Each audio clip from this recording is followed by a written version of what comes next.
Hey everyone, so have you ever had that feeling where a colleague just starts to feel a bit distant and you're not sure what's up? Today, we're going to get into a topic that's sensitive for sure, but really, really important. Understanding the signs of radicalization, and more importantly, how we can help build a workplace that genuinely supports everybody. You know, it all starts with just a small feeling, right? You're in a busy office, everyone's got deadlines, and you just notice someone on your team seems off. They're quieter, maybe a little more withdrawn. It's so easy to just write it off as them having a bad week, but sometimes that little gut feeling is picking up on something bigger. And here's the thing.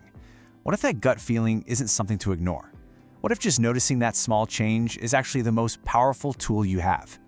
As a colleague, you're in this totally unique spot to offer a bit of support right when someone might need it the most. Okay, let's talk about the big word on the screen, radicalization. I know, it sounds heavy, and it is. But the number one thing to get your head around is that this is not some overnight thing. It's not like flipping a switch. It's a gradual process, a journey someone is often pulled into, not something they just wake up and choose. I mean, think about it. It's not like in the movies where a character has one bad day and suddenly becomes a supervillain, cape and all. Real life is way more complicated and the changes are so much more subtle. So at its core, what are we really talking about? Radicalization is a process where someone starts to take on extreme beliefs. And this doesn't just happen out of nowhere. It's usually sparked when a person is feeling vulnerable and then gets exposed to some really manipulative and harmful ideas. The path often kicks off with someone feeling isolated or like nobody's listening to them, that feeling that their voice just doesn't matter. This creates a real sense of vulnerability. And when someone's in that state, they become a prime target for extreme ideas that promise easy answers or, a place to belong. So, how in the world do you spot this journey while it's happening? Well, the key is to look for glitches in someone's usual behavior. Think of them as little clues, noticeable changes that tell you something might be going on under the surface. First up, a sudden shift. The person on your team who's normally super cheerful is now consistently withdrawn or seems irritable all the time. It's that change that makes you go, that's not like them at all. Next, they start pulling away. Maybe they skip out on team lunches they used to love, or they dodge conversations in the kitchen. They just start to isolate themselves from the very people they used to hang out with. You might also pick up on a change in what they're into. They could start talking about weird websites or sharing conspiracy theories and propaganda that just feels aggressive and totally out of character for them. And finally, this is the most obvious sign. They start openly supporting extreme or even violent ideas. This is the point where all those internal shifts start to spill out in a way that's genuinely concerning. Okay, I know those signs can feel a little abstract, so let's make this real. Let's talk about Mark.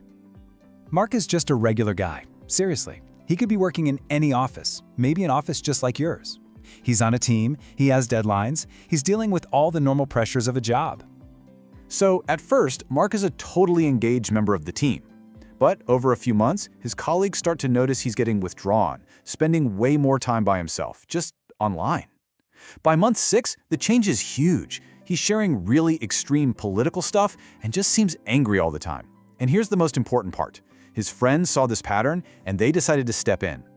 And that right there is the key to Mark's story. His friends stepping in and getting him help made all the difference. Noticing the signs early and actually doing something about it can literally change the entire direction of someone's life. It's that powerful.